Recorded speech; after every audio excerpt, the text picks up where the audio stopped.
WBCS, UPSC, SSC, rail, PSC কিংবা police যে পরীক্ষার প্রস্তুতি নিন না কেন, আজকের এই কারেন্ট অ্যাফেয়ার্স এমসিকিউ সেট আপনার জন্য হতে চলেছে অত্যন্ত গুরুত্বপূর্ণ। কারণ আজ আমরা আলোচনা করব international relations, defence, nuclear technology, then health emergency, agriculture, এনভায়রনমেন্টের মতো একাধিক গুরুত্বপূর্ণ টপিক, যেগুলো সরাসরি প্রিলিমস ও মেন্স এক্সামে প্রশ্ন হিসেবে আসতে পারে। তাই ভিডিওটি শেষ পর্যন্ত দেখুন, কারণ প্রতিটি প্রশ্নের সঙ্গে থাকবে গুরুত্বপূর্ণ ব্যাখ্যা এবং exam oriented current affairs note. Welcome to the civil fusion. চলুন শুরু করা যাক আজকের কারেন্ট অ্যাফেয়ার্স কুইজ। প্রথম প্রশ্নটি আন্তর্জাতিক সম্পর্ক থেকে।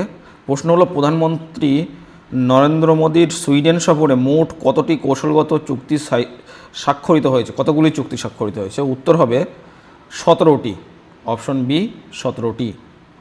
সম্প্রতি প্রধানমন্ত্রী নেদারল্যান্ডসের সফর শেষে সুইডেন পৌঁছান এবং সুইডেনের প্রধানমন্ত্রী উলফ ক্রিস্টারসন এর সঙ্গে গুরুত্বপূর্ণ বৈঠক করেন। এই সফরে ভারত ও সুইডেনের মধ্যে মোট 17টি কৌশলগত চুক্তি হয়েছে। আর এই চুক্তিগুলি মূলত প্রযুক্তি, বাণিজ্য, প্রতিরক্ষা, জলবায়ু পদক্ষেপ, দেন সাস্টেনেবল মোবিলিটি, এইগুলো প্লাস জলবায়ু পরিবর্তন মোকাবিলা, sustainable mobility, life science and digital ইকোনমির উপর ভিত্তি করে তৈরি হয়েছে। এখানে একটি গুরুত্বপূর্ণ বিষয় মনে রাখতে হবে, ভারত ও সুইডেনের সম্পর্ককে এখন আর শুধু বায়ার সেলার রিলেশনশিপ হিসেবে দেখা হচ্ছে না। আগে ছিল বায়ার সেলার রিলেশনশিপ, এখন সেইভাবে দেখা হচ্ছে না, বরং দুই দেশ স্ট্র্যাটেজিক ইনোভেশন পার্টনার হিসেবে নিজেদের সম্পর্ককে আরও গভীর করছে। আর গুরুত্বপূর্ণ তথ্য হলো, সুইডেন প্রধানমন্ত্রী নরেন্দ্র মোদীকে ঐতিহাসিক royal order of polar star, মনে রাখবে, এটা অবশ্যই খুব ইম্পর্টেন্ট কোশ্চেন আসছে পরীক্ষায় আসার জন্য, একদম পারফেক্ট কোশ্চেন যাকে বলা হয়, royal order of the polar star সম্মানে ভূষিত করেছে। তাই জন্য পরীক্ষার জন্য এটা অত্যন্ত গুরুত্বপূর্ণ একটি আন্তর্জাতিক বিষয়। এবার আসি প্রতিরক্ষা এবং মেক ইন ইন্ডিয়া সেকশনে। প্রশ্ন হলো, ভারতের প্রথম মেড ইন ইন্ডিয়া সামরিক পরিবহন C295 কোথায় তৈরি হয়েছে? মেড ইন ইন্ডিয়া সামরিক পরিবহন C295 কোথায় তৈরি হয়েছে? উত্তর হবে বি, গুজরাটের TASL কারখানায়, গুজরাটের TASL ফ্যাক্টরি। এই C295 বিমানটি তৈরি হয়েছে tata advance system limited, TASL, অর্থাৎ TASL এবং স্পেনের এয়ারবাস এই কোম্পানির যৌথ উদ্যোগে। গুজরাটের বরোদায় অবস্থিত TASL কোথায় অবস্থিত? গুজরাটের বরোদা বা ভদোদরা যেটা বলা হয়, গুজরাটের ভদোদরা, যা ওই গুজরাটের বদোদরায় TASL কারখানায় বিমান তৈরি করা হয়েছে, যা ভারতের ইতিহাসে প্রথম domestically manufactured military transport artifact. এখন প্রশ্ন হলো, কেন এই C295 এত গুরুত্বপূর্ণ? কারণ ভারতীয় বায়ুসেনার পুরনো অ্যাভ্রো 748 বিমানগুলিকে রিপ্লেস করার জন্য এই এয়ারক্রাফট ব্যবহার করা হবে। ভারত মোট 56টি, মনে রাখবে, 56টি C295 কিনছে, C295 কিনছে 56টি। এর মধ্যে 16টি সরাসরি স্পেন থেকে আসবে আর বাকি 40টি ভারতেই তৈরি হবে। এটি মেক ইন ইন্ডিয়া ইনিশিয়েটিভের একটি বিশাল সাফল্য এবং ভারতের ডিফেন্স ম্যানুফ্যাকচারিং সেক্টরে আত্মনির্ভরতার দিকেও একটি বড় পদক্ষেপ। এই টপিক থেকে ইউপিএসসি এবং ডব্লিউবিসিএস স্টেটমেন্ট বেস করে কিন্তু কোশ্চেন আসার প্রবল সম্ভাবনা রয়েছে। এবার আন্তর্জাতিক পারমাণবিক শক্তি বিষয়ক একটি গুরুত্বপূর্ণ প্রশ্ন। UAE বারাকা নিউক্লিয়ার পাওয়ার প্ল্যান্ট কোন দেশের KEPCO সংস্থা নির্মাণ করেছে?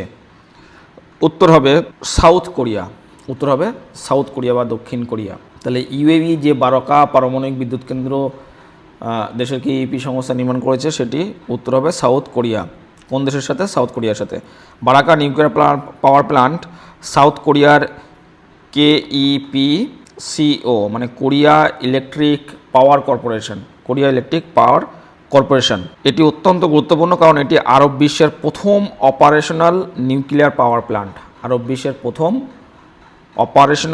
প্ল্যান্ট। এই কেন্দ্রটি UAE এর আবুধাবিতে, UAEর রাজধানী আবুধাবি, সেখানে অবস্থিত। আবুধাবি থেকে 53 কিলোমিটার দূরে, 53 কিলোমিটার দূরে আবুধাবি থেকে। সম্প্রতি এই কেন্দ্রটি সংবাদ এসেছে কারণ ড্রোন হামলায় তৃতীয় রিঅ্যাক্টরে আগুন লাগে এবং IAEA অর্থাৎ ইন্টারন্যাশনাল অ্যাটমিক এনার্জি এজেন্সি উদ্বেগ প্রকাশ করেছে। এখানে একটি এক্সাম টিপ মনে রাখবে, IAEA এর সদর দপ্তর কিন্তু ভিয়েনা, অস্ট্রিয়ার ভিয়েনা, IAEA, ঠিক আছে, অস্ট্রিয়াতে অবস্থিত। অর্থাৎ এবং নিউক্লিয়ার সেফটি ও সেফগার্ড নিয়ে ইউপিএসসিতে বারবার প্রশ্ন আসে। বারাকা পাওয়ার প্ল্যান্ট সম্পর্কিত প্রশ্ন, আন্তর্জাতিক সম্পর্ক এবং আন্তর্জাতিক সমস্যার সঙ্গে ইন্টারলিঙ্ক করে পড়তে হবে, এটা অবশ্যই মনে রাখবে। নেক্সট কোশ্চেন আমরা আসি। স্বাস্থ্য আন্তর্জাতিক জরুরি অবস্থার প্রতি একটি গুরুত্বপূর্ণ প্রশ্ন। হু সম্প্রতি কোন দুই দেশের ইবোলা আউটব্রেককে ফেইক ঘোষণা করেছে? উত্তর হবে ডিআরসি উগান্ডা। ডিআরসি ও উগান্ডা এই দুই দেশের ইবোলা প্রাদুর্ভাবকে ফেইক ঘোষণা করেছে। মানে কি? হু অর্থাৎ ওয়ার্ল্ড হেলথ অর্গানাইজেশন, গণতান্ত্রিক কঙ্গো প্রজাতন্ত্র বা ডিআরসি বা ডেমোক্রেটিক রিপাবলিক অফ কঙ্গো যেটাকে বলা হয় ডিআরসি, এবং উগান্ডাতে ইবোলা আউটব্রেককে public health emergency of international concern বা fake fake public health emergency of international concern ঘোষণা করেছে। এখানে বান্ডুন্ডু স্ট্রেন নামে একটি বিশেষ স্ট্রেনের উল্লেখ করা হয়েছে। স্ট্রেন বলতে যেগুলো বোঝায় যে বিভিন্ন প্রজাতি, ভাইরাসের প্রজাতি, সেইগুলো হচ্ছে বাইডুন্ডু হলো স্ট্রেন নামে একটি বিশেষ স্ট্রেন উল্লেখ করা হয়েছে। গুরুত্বপূর্ণ বিষয় হলো ডিআরসিতে এটি ইবোলার ১৭তম আউটব্রেক, 17th টাইম আউটব্রেক হলো এটা ইবোলা। এখন ইবোলা সম্পর্কে কয়েকটি গুরুত্বপূর্ণ তথ্য জেনে নিই। ইবোলা ভাইরাস কিন্তু ইবোলা ভাইরাস ফিলোভিরিডাই পরিবারের অন্তর্ভুক্ত। ইবোলা ভাইরাস ফিলোভিরিডাই পরিবারের অন্তর্ভুক্ত ইবোলা ভাইরাস। প্রথম শনাক্ত হয় 1976 সালে, এবং 1976 সালে এটা শনাক্ত হয়। এটি অত্যন্ত প্রাণঘাতী, হিউম্যান টু হিউম্যান ট্রান্সমিশন হয় এবং বডি ফ্লুইডের মাধ্যমে হয়। বর্তমানে হু গ্লোবাল সার্ভেলেন্স বাড়িয়েছে কারণ ক্রস বর্ডার ট্রান্সমিশনের আশঙ্কা রয়েছে। এই ধরনের ডিজিজ আউটব্রেক টপিক্স থেকে প্রিলিমসে ম্যাচ দ্য ফলোয়িং অথবা স্টেটমেন্ট বেসড এমসিকিউ খুবই কমন আসে, যেটা মেন্সের ক্ষেত্রে আসে। এবার সাউথ এশিয়ার হেলথ ক্রাইসিস থেকে একটি গুরুত্বপূর্ণ প্রশ্ন। ঢাকায় মিজেলস আউটব্রেকে মার্চের শেষ পর্যন্ত আনুমানিক কতজন শিশুর মৃত্যু হয়েছে? উত্তর হবে 450 জন। 450 জন মারা গেছে। কিসের জন্য? মিজেলস আউটব্রেকের জন্য। বাংলাদেশে মিজেলস মানে হচ্ছে হাম বলা হয়, প্রাদুর্ভাব, হাম বা মিজেলস, হামের প্রাদুর্ভাবে 450 জন শিশুর মৃত্যু হয়েছে বলে রিপোর্ট হয়েছে। এই ঘটনায় বাংলাদেশের সুপ্রিম কোর্ট অন্তর্বর্তী স্বাস্থ্যমন্ত্রী মোহাম্মদ ইউনুসকে তলব করেছে। অন্তর্বর্তী স্বাস্থ্যমন্ত্রী এখন মোহাম্মদ ইউনুস, তাকে তলব করেছে সুপ্রিম কোর্ট। এবং দীর্ঘ 23 বছর ধরে শিশুদের ভ্যাকসিনেশন না হওয়ার তদন্তের নির্দেশ দিয়েছেন। এখন মিজেলস সম্পর্কে হয়তো গুরুত্বপূর্ণ তথ্য জানা প্রয়োজন। এটি একটি অত্যন্ত সংক্রামক ভাইরাসজনিত রোগ। এমএমআর ভ্যাকসিন বা মিজেলস, মাম্পস, রুবেলা ভ্যাকসিনের মাধ্যমে এটি প্রতিরোধ করা সম্ভব। হু এবং ইউনিসেফ বর্তমানে সাউথ এশিয়াতে ইমিউনাইজেশন কভারেজ বাড়ানোর উপর জোর দিচ্ছে। এই টপিকটা কিন্তু হেলথ গভর্নেন্স এবং ভ্যাকসিনেশন পলিসির সঙ্গে যুক্ত। এরপর আসছি, আইসিএআর গবেষণা অনুযায়ী এল নিনোর কারণে ভারতে খারিফ ফসল উৎপাদনের কতটা হ্রাস পেয়েছে? উত্তর হবে 10%। এল নিনোর জন্য ভারতে খারিফ ফসল উৎপাদন হ্রাস পেয়েছে 10%। এবার আইসিএআর এর Holland institute of farming system মনে রাখবে, ফার্মিং সিস্টেম রিসার্চের রিপোর্ট অনুযায়ী এল নিনোর প্রভাব ভারতে বহু জেলায় খারিফ ফসল প্রায় 10% হচ্ছে বেশি কমে গেছে। সবচেয়ে বেশি ক্ষতিগ্রস্ত হয়েছে ধান, তারপর তোমার মেইজ, তারপর তোমার সরগম, তারপর তোমার পার্ল মিলেট যেগুলো হয়, এইগুলো তো সবচেয়ে বেশি ক্ষতিগ্রস্ত হয়েছে। 10% বেশিও তোমার কমে গেছে। বিশেষ করে আন্ধ্রপ্রদেশ, তেলেঙ্গানা, ওড়িশা, বিহার, উত্তরপ্রদেশ এবং মধ্যপ্রদেশে সবচেয়ে বেশি ক্ষতিগ্রস্ত হয়েছে। এখন প্রশ্ন হলো এল নিনো কি? এল নিনো হলো প্যাসিফিক ওশিয়ান এর সারফেস টেম্পারেচার অস্বাভাবিকভাবে বেড়ে যাওয়ায় একটি ক্লাইমেটিক ফেনোমেনা তৈরি হয়, যার ফলে ভারতীয় মৌসুমি বৃষ্টিপাত দুর্বল হয়ে পড়ে। এটি কৃষি উৎপাদন, জল সম্পদ এবং খাদ্য নিরাপত্তার উপরে কিন্তু সরাসরি প্রভাব ফেলে। এবার অনেক পরীক্ষায় তোমার এল নিনো এবং লা নিনো দিয়ে তুলনামূলক প্রশ্ন আসে, এটা কিন্তু ভালো করে জেনে রাখবে এল নিনো কি আর লা নিনো কি। পরে কোশ্চেন, আন্তর্জাতিক পুরস্কার থেকে সুইডেনের royal order of the polar star পুরস্কারটি কোন সালে প্রতিষ্ঠিত হয়েছিল? যেটা আমাদের প্রধানমন্ত্রী নরেন্দ্র মোদীকে দেওয়া হয়েছে ভারতকে সম্মাননা জানিয়ে। সেটা হলো শুরু হয়েছিল কবে? 1748 সালে। 1748 সালে শুরু হয়েছিল। সুইডেন কিং ফ্রেডরিক মনে রাখবে, সুইডেন কিং ফ্রেডরিক ওয়ান কর্তৃক প্রতিষ্ঠিত হয়। 1748 সালে ফ্রেডরিক ওয়ান কর্তৃক পরিচালিত হয়। এটি সুইডেনের অন্যতম প্রাচীন এবং সর্বোচ্চ সম্মানগুলির একটি, যা সাধারণত বিদেশি রাষ্ট্রপ্রধানদের দেওয়া হয়। সম্প্রতি প্রধানমন্ত্রী নরেন্দ্র মোদী এই সম্মানে ভূষিত হয়েছেন commander grand cross commander grand cross পদবিতে ভূষিত হন। এখানে আরেকটি গুরুত্বপূর্ণ তথ্য কি, তথ্যটি হলো সুইডেন ইউরোপীয় ইউনিয়নের সদস্য এবং 2024 সালে ন্যাটোতে যোগ দিয়েছে। কত সালে? 2024 সালে, যখন ইউক্রেনের সাথে যুদ্ধ হয়, রাশিয়া শুরু হয়, তার পরপরই এখানে ন্যাটোতে যোগ দিয়েছে সুইডেন। এই ধরনের ইন্টারন্যাশনাল অনার এবং অর্গানাইজেশন মেম্বারশিপ এক্সামে কিন্তু খুব প্রায় আসে পরীক্ষাতে, মনে রাখবে। নেক্সট হচ্ছে কি, খেলাধুলা বিভাগে আসি। IPL 2026-এ আরসিবি কোন দলকে হারিয়েছে, প্লে অফে যোগ্যতা অর্জন করেছে? উত্তর হবে রয়্যাল চ্যালেঞ্জার্স ব্যাঙ্গালোর পাঞ্জাবকে হারিয়েছে 23 রানে, IPL 2026-এ প্লে অফে জায়গা নিয়েছে। বিরাট কোহলি গুরুত্বপূর্ণ ইনিংস খেলে এবং IPL শুরু হয়েছিল 2008 সালে, ডেটাগুলো মনে রাখবে, 2008 সালে। আর এটা পরিচালনা করে BCCI, board of control for cricket in India. বর্তমানে IPL বিশ্বের অন্যতম ধনী T20 লিগ, মনে রাখবে, অন্যতম ধনী T20 লিগ। খেলাধুলা বিষয়ে কারেন্ট অ্যাফেয়ার্স কিন্তু WBCSে বেশি গুরুত্ব পায়। এরপর আসছি আমরা টেনিস থেকে একটি গুরুত্বপূর্ণ প্রশ্ন। জোন্নিক সিন্নার ইটালিয়ান ওপেন 2026 ইভেন্ট জিতলেন। কে জিতলেন? ধারাবাহিকভাবে মাস্টার্স 1000 ইভেন্ট জিতলেন। তাহলে জোন্নিক সিন্নার ইটালিয়ান ওপেন 2026 জিতে ইটালীয় খেলোয়াড় হিসেবে ভারত ধারাবাহিকভাবে কতটি মাস্টার্স 1000 ইভেন্ট জিতলেন? উত্তর হবে 6টি। উত্তর হবে 6টি। ইটালির তারকা খেলোয়াড় জোন্নিক সিন্নার ইটালিয়ান ওপেন 2026 জিতে টানা 6টি মাস্টার্স 1000 টাইটেল জিতেছেন। কটা জিতেছেন তিনি? টোটাল 6টা কনজিকিউটিভ মাস্টার্স, যা জোকোভিকের 50 বছরের পুরনো তোমার রেকর্ড ভেঙেছেন। তিনি বর্তমানে ATP world number 1 rank player. ATP world number 1 rank player. তারপর কি বলছে এখানে একটি গুরুত্বপূর্ণ তথ্য, অ্যাড্রিয়ানো পানাত্তা এনার পর সিনার হলেন ইটালিয়ান ওপেন জয়ী প্রথম ইটালীয় খেলোয়াড়। ঠিক আছে, মনে রাখবে নামটা, অ্যাড্রিয়ানো পানাত্তার পর। স্পোর্টস কারেন্ট অ্যাফেয়ার্সের ক্ষেত্রে কিন্তু প্লেয়ার র্যাঙ্কিংটা প্রায় আসে, টুর্নামেন্টের লোকেশন কোথায় হয়, তারপর রেকর্ড বেস প্রশ্ন, কী রেকর্ড করেছে সেইগুলো, হ্যাঁ, এগুলো কিন্তু আসে। তাহলে এই নাম্বার 6টা মনে রাখতে হবে। এখন ওয়ার্ল্ড নাম্বার 1 কে আছে, কার জায়গায় জোকোভিকের রেকর্ড ভেঙেছে 50 বছরের পুরনো, কে ভেঙেছে? জোন্নিক সিনার ইটালিয়ান, ইনি একজন ইটালিয়ান ওপেনে। জোন্নিক সিনার নাম হলো জোন্নিক সিনার, এবং তিনি কার যে পুরনো যিনি একজন প্লেয়ার ছিলেন ইটালিয়ান, তার নাম হচ্ছে অ্যাড্রিয়ানো পানাত্তা, তার রেকর্ডও ভেঙেছেন। এবার আসি তোমার পর্বতারোহণ এবং বিশ্ব রেকর্ড থেকে প্রশ্ন। কামিরিতা শেরপা কততম বারের মতো মাউন্ট এভারেস্ট সামিট করেছেন? কামিরিতা শেরপা কততম বারের মতো মাউন্ট এভারেস্ট শৃঙ্গ তোমার সামিট করেছেন? উত্তর হবে 32তম এটা তার সামিট। নেপালের কিংবদন্তি পর্বতারোহী কামিরিতা শেরপা 32তম বার মাউন্ট এভারেস্ট সামিট করে নতুন বিশ্ব রেকর্ড গড়েছেন, এবং তিনি নিজের আগের 31তম সামিট যে রেকর্ডটা ছিল সেটাও তার ছিল, সেটাকে ছাড়িয়ে গেছে। এভারেস্টের উচ্চতা 8848.86 মিটার, 8848.86 মিটার। প্রথম জয় করেন কে? এডমন্ড হিলারি এবং তেনজিন নোরগে 29 মে 1953 সালে। এটি নেপাল এবং চায়নার সীমান্তে অবস্থিত এভারেস্ট, এবং প্রথম সফল করেন কে বললাম? হিলারিয়ান শেরপা। এই ধরনের জিওগ্রাফিক্যাল কারেন্ট অ্যাফেয়ার্স খুব গুরুত্বপূর্ণ হয় পরীক্ষাতে, অনেক সময় ম্যাপ বেসডও কোশ্চেন চলে আসে। নেক্সট হচ্ছে পরিবেশ এবং সরকারি প্রকল্প থেকে প্রশ্ন। দিল্লি সরকার শহরে কতটি নতুন CAA-QMS স্টেশন প্রতিষ্ঠিত করেছে? CAA-QMS এর ফুল ফর্ম কি?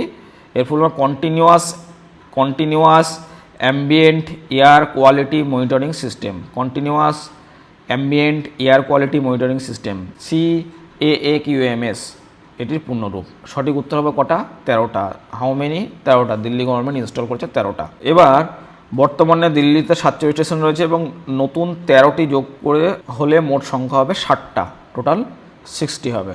47 আছে আর 13টি নতুন যোগ করলে হবে 60টা। প্রতি 5x5 বর্গ কিলোমিটারে কিন্তু স্টেশন থাকবে। এই স্টেশনগুলি মূলত এয়ার পলিউশন মনিটরিংয়ের জন্য ব্যবহৃত হয়। IITM মাদ্রাজ এবং DPCCর প্রকল্প পরিচালনা করে। দিল্লি বর্তমানে বিশ্বের অন্যতম দূষিত শহর হিসেবে পরিচিত। এয়ার কোয়ালিটি ইন্ডেক্স বা AQI সম্পর্কিত প্রশ্ন কিন্তু বারবার পরীক্ষায় আসার সম্ভাবনা আছে, ভালো করে পড়ে রাখবে এগুলো। এবার অর্থনীতি জ্বালানি থেকে প্রশ্ন। IGL দিল্লিতে CNGর দাম বাড়িয়ে বর্তমানে কত করেছে? IGL ইন্দ্রপ্রস্থ গ্যাস লিমিটেড, মনে রাখবে নাম। IGL মানে ইন্দ্রপ্রস্থ গ্যাস লিমিটেড। উত্তর হবে 80 পার কেজি। দ্বিতীয়বারের মতো 3 দিনে দ্বিতীয়বার বৃদ্ধির পর বর্তমান দাম তোমার সিএনজির 80 টাকা পার কেজি। ইন্দ্রপ্রস্থ গ্যাস লিমিটেড বা আইজিএল মাত্র 3 দিনের মধ্যে দ্বিতীয়বারে সিএনজি প্রাইস হাইক করেছে। এর অন্যতম কারণ আন্তর্জাতিক এলএনজি প্রাইস বৃদ্ধি এবং ইরান ইউএস টেনশন, বিশেষ করে হরমুজ স্ট্রেটে জিওপলিটিক্যাল টেনশনের কারণে গ্লোবাল এনার্জি মার্কেট অস্থির হয়ে উঠেছে। এখানে মনে রাখবে যে আইজিএল হলো গেল এবং বিপিসিএল এর জয়েন্ট ভেঞ্চার, গেল এবং বিপিসিএল এর জয়েন্ট ভেঞ্চার কোম্পানি। এরপর ভারতের অর্থনীতি বাণিজ্য থেকে প্রশ্ন, ফাইন্যান্সিয়াল ইয়ার 26-এ ভারতের গ্লোবাল ইম্পোর্ট বিল কত হয়েছে? উত্তর হবে 72.4 billion. 72.4 billion. To how much has India's gold import bill risen in 26-এ গোল্ডের ইম্পোর্ট বিল কত পর্যন্ত বেরিয়েছে? 72.4 বিলিয়ন। ফাইন্যান্সিয়াল ইয়ার 25-এ ছিল ওটা 57.9 ছিল বিলিয়ন, এখন হয়ে গেল 72.4 বিলিয়ন। ইন্টারন্যাশনাল মার্কেটে গ্লোবাল প্রাইস বর্তমানে প্রতি আউন্স $3,000 উপরে রয়েছে। ভারতের গোল্ড ইম্পোর্ট এর উপর 6% কাস্টম ডিউটি রয়েছে। তাহলে আন্তর্জাতিক মূল্য 3,000 প্রতি আউন্সের উপরে রয়েছে আর 6% কাস্টম ডিউটি রয়েছে। পরিস্থিতিতে কারেন্ট অ্যাকাউন্ট ডেফিসিট বা সিএডি যেটা বলা হয়, সিএডি বৃদ্ধির অন্যতম কারণ, এই পরিস্থিতিতে হচ্ছে কারেন্ট অ্যাকাউন্ট ডেফিসিট বৃদ্ধির অন্যতম কারণ এটাই। এখানে সভারেন গোল্ড বন্ড বা এসজিবি যেটা বলা হয় স্কিমটিও গুরুত্বপূর্ণ, কারণ এটি ফিজিক্যাল গোল্ড ডিমান্ড কমানোর উদ্যোগ। এবার পরীক্ষা ব্যবস্থা থেকে প্রশ্ন, নিট পেপার লিক স্ক্যান্ডালের পর এনটিএ কোন পদ্ধতিতে পরীক্ষা নেওয়ার পরিকল্পনা করছে? উত্তর হবে সিবিটি, কম্পিউটার বেস টেস্ট। বর্তমানে নিট ওএমআর বেস হয়, আমরা জানি ওএমআর বেস, কিন্তু এখন হবে সিবিটি বেস। এবং ধারাবাহিক পেপার লিক কন্ট্রোভার্সির কারণে এনটিএ ডিজিটাল এক্সাম ফরম্যাটে শিফট করার পরিকল্পনা করেছে। এখানে মনে রাখবে এনটিএ প্রতিষ্ঠিত হয় 2017 সালে এনটিএ প্রতিষ্ঠিত হয়। নিট 2016 সাল থেকে সিঙ্গেল ন্যাশনাল এন্ট্রান্স এক্সামিনেশন চালু হয়েছে সুপ্রিম কোর্টের নির্দেশে। এই টপিক গভর্নেন্স এডুকেশন রিফর্মের জন্য কিন্তু গুরুত্বপূর্ণ। এবার প্রশ্নটি কি? শিক্ষানীতি থেকে এনইপি বা ন্যাশনাল এডুকেশনাল পলিসি বাস্তবায়নে এফওয়াইইউপি শেষে এক বছরের পিজি বা পোস্ট গ্রাজুয়েট ফ্রেমওয়ার্ক কোন দুটি সংস্থা তৈরি করেছে? উত্তর হবে ন্যাক এবং ইউজিসি, এনডব্লিউএসি এবং ইউজিসি বাস্তবায়নে এফওয়াইইউপির শেষ এক বছরে। Curriculum and credit framework CCFPGP এর ফুল ফর্ম হলো curriculum and credit framework for post graduate programme. এর মাধ্যমে 4 বছরের কোর্স শেষে 1 বছরের পিজি ডিপ্লোমা করানো হবে, সুযোগ দেওয়া হচ্ছে। তবে 2 বছরের পিজি কোর্স নিয়ে এখনও বিতর্ক কিন্তু রয়েছে। এখন এই গুরুত্বপূর্ণ বিষয়ে ন্যাশনাল এডুকেশন পলিসি 2020 ভারতের নতুন শিক্ষানীতি এবং মাল্টিডিসিপ্লিনারি লার্নিং এবং ফ্লেক্সিবল কারিকুলামের উপরে কিন্তু গুরুত্ব দিচ্ছে, এগুলো মনে রাখবে। প্রথমে এবার প্রশ্নটি কি? ভারতীয় সংবিধান এবং বিচার ব্যবস্থা থেকে সুপ্রিম কোর্ট নাম্বার অফ জাজেস অ্যামেন্ডমেন্ট অর্ডিন্যান্স 2026, সুপ্রিম কোর্ট জাজেস অ্যামেন্ডমেন্ট অর্ডিন্যান্স 2026, নাম্বার অফ জাজেস অ্যামেন্ডমেন্ট অর্ডিন্যান্স অ্যাক্ট 2026। বিচারক সংখ্যা সিজিআই সহ কত হবে? উত্তর হবে 38 জন হবে সংখ্যা। সম্প্রতি রাষ্ট্রপতি সুপ্রিম কোর্ট নাম্বার অফ জাজেস অ্যামেন্ডমেন্ট অর্ডিন্যান্স 2026 জারি করেছে। এর ফলে সুপ্রিম কোর্টের বিচারকের সংখ্যা আগে ছিল 34, সেটা থেকে হয়ে যাবে 38। খুব ইম্পর্টেন্ট কোশ্চেন, পরীক্ষায় যখন তখন এই প্রশ্নটা আসার সম্ভাবনা। 34 থেকে বাড়িয়ে 38 করা হচ্ছে। এখন প্রশ্ন হলো কেন এই সংখ্যা বাড়ানো হচ্ছে? কারণ বর্তমানে সুপ্রিম কোর্টে 90,000-এরও বেশি মামলা বিচারাধীন রয়েছে। পেন্ডিং কেসেস কমানোর জন্য এই পদক্ষেপ নেওয়া হয়েছে। এবং এখানে পরীক্ষার জন্য গুরুত্বপূর্ণ তথ্য, ভারতের সুপ্রিম কোর্ট প্রতিষ্ঠিত হয় 26শে জানুয়ারি 1950 এবং সংবিধানের আর্টিকেল 124 সুপ্রিম কোর্টের গঠন সম্পর্কে উল্লেখ রয়েছে। আরও একটি গুরুত্বপূর্ণ বিষয়, অর্ডিন্যান্স জারি করলে তা সংসদের উভয় কক্ষে অর্থাৎ লোকসভা এবং রাজ্যসভাতে উপস্থাপন করতে হয়। এই টপিকটি গভর্নেন্স পলিটির জন্য কিন্তু গুরুত্বপূর্ণ। এবার পরিবেশ গবেষণা থেকে প্রশ্ন, নেচার রিসার্চের স্টাডি অনুযায়ী দিল্লি এবং কলকাতা কোন ক্যাটাগরিতে পড়েছে? নেচার রিসার্চের গবেষণা অনুযায়ী দিল্লি কলকাতা কোন বিভাগে পড়েছে? উত্তর হবে ডিস্ট্রিক্ট ডাটার অ্যান্ড রিচেরি। উত্তর হবে ডাটার অ্যান্ড রিচেরি। এলসেভিয়ার এর ক্লাইমেট সার্ভিস জার্নালে প্রকাশিত এই গ্লোবাল রিসার্চে 5,435টি শহরকে নাইট্রোজেন ডাইঅক্সাইড পলিউশন এবং জিডিপির ভিত্তিতে 4 ভাগে ভাগ করা হয়েছে। বিশ্বের 80% শহর ক্লিনার অ্যান্ড রিচার ক্যাটাগরিতে থাকলেও ভারতের দিল্লি, মুম্বাই, কলকাতা এই তিনটি পড়েছে ডার্টিয়ার অ্যান্ড রিচার ক্যাটাগরিতে, অর্থাৎ যেখানে ইকোনমিক গ্রোথের সঙ্গে পলিউশনও দ্রুত বাড়ছে। এখানে একটি গুরুত্বপূর্ণ কনসেপ্ট হলো ডিকাপলিং। ডিকাপলিং বলতে বোঝায় অর্থনৈতিক প্রবৃদ্ধি বাড়লেও দূষণ কম থাকা। বোঝা গেল যে ডিকাপলিং কনসেপ্ট হলো ডিকাপলিং। এখানে ডিকাপলিং বলতে অর্থনৈতিক প্রবৃদ্ধি বাড়লেও দূষণ কম থাকা। গবেষণা অনুযায়ী ভারতে এই প্রসেস এখনও সম্পূর্ণ সফল হয়নি। বোঝা গেল, ডিকাপলিংটা অবশ্যই মনে রাখবে। এনভায়রনমেন্টাল, ইকোনমিক, সাস্টেনেবল ডেভেলপমেন্টের জন্য এই টপিকটা গুরুত্বপূর্ণ। তাহলে ডার্টিয়ার অ্যান্ড রিচার এটাও মনে রাখবে যে এই বিভাগে কোন কোন শহর এসছে ইন্ডিয়া, দিল্লি, মুম্বাই এবং কলকাতা। এবারে পরিবেশ বিজ্ঞান থেকে গুরুত্বপূর্ণ একটি প্রশ্ন। নতুন গবেষণা অনুযায়ী শহরের গাছের উৎপাদন আরবান হিট আইল্যান্ড এফেক্ট কতটা কমাতে পারে? নতুন গবেষণা অনুযায়ী শহরে গাছের ছায়া আরবান হিট আইল্যান্ড এফেক্ট কতটা হ্রাস করতে পারে? উত্তর হচ্ছে নিয়ারলি হাফ, প্রায় অর্ধেকটা। নেচার সিটিজ জার্নালে প্রকাশিত গবেষণায় 8,919টি শহর ডেটা অ্যানালিসিস করে দেখা গেছে আরবান ট্রি কভার শহরে গড় তাপমাত্রা 0.15 ডিগ্রি সেন্টিগ্রেড পর্যন্ত হ্রাস করে। আর ওয়েলদিয়ার সিটিজে এই প্রভাব 0.25 ডিগ্রি পর্যন্ত পৌঁছায়। ওয়েলদিয়ার সিটিতে 0.25 ডিগ্রি পর্যন্ত পৌঁছায়। এখন প্রশ্ন হলো আরবান হিট আইল্যান্ড এফেক্ট কি? এটা অবশ্যই মনে রাখতে হবে। যখন শহরের কনক্রিট স্ট্রাকচার, অ্যাসফল্ট রোড এবং যানবাহনের কারণে শহরের তাপমাত্রা আশেপাশের রুরাল এলাকার তুলনায় অনেক বেশি হয়ে যায়, তখন তাকে আরবান হিট আইল্যান্ড এফেক্ট বলা হয়। গবেষণা বলছে ট্রি কভারের এফেক্ট প্রায় অর্ধেক পর্যন্ত কমাতে সক্ষম। তাহলে অর্ধেক কমাতে সক্ষম। এখানে দিল্লির 45 ডিগ্রি বেশি সামার টেম্পারেচারকে আরবান হিট আইল্যান্ডের বড় উদাহরণ হিসেবে ধরা হচ্ছে। 45 ডিগ্রি যেটা দিল্লি, সেটাকে ধরা হচ্ছে আরবান হিট আইল্যান্ড। অবশ্যই মনে রাখবে আরবান হিট আইল্যান্ড 45 ডিগ্রি গ্রীষ্মকালে। ক্লাইমেট চেঞ্জ এবং আরবান প্ল্যানিংয়ের ক্ষেত্রে তো জানোই একটি খুবই একটা হট টপিক, প্রায় কোশ্চেন থাকে এখানে, শুধু কারেন্ট অ্যাফেয়ার্স নয়, স্ট্যাটিক থেকেও কোশ্চেন থাকে। এবার অর্থনীতি ইন্স্যুরেন্স সেক্টর থেকে একটা প্রশ্ন। ইউকের প্রুডেন্সিয়াল পিএলসি কত টাকায় ভারতী এএক্সএল লাইফ ইন্স্যুরেন্সের 75% এক্সটেক বা অংশীদারিত্ব কিনেছে? তাহলে ইউকের প্রুডেন্সিয়াল পিএলসি কত টাকায় ভারতী এএক্সএল লাইফ ইন্স্যুরেন্সের 75% অংশীদারিত্ব কিনেছে? উত্তর হবে 3,500 কোটি টাকায়। 3,500 কোটি টাকায় কিনেছে। ব্রিটেনের প্রুডেন্সিয়াল পিএলসি ভারতের ভারতী এএক্সএল লাইফ ইন্স্যুরেন্সের 75% অংশীদারিত্ব অধিগ্রহণ করতে চলেছে। এই ডিলের মূল্য প্রায় 3,500 কোটি। তবে অ্যাকুইজিশনের জন্য IRDAI অর্থাৎ insurance regulatory and development authority of ইন্ডিয়ার অনুমোদন প্রয়োজন হবে।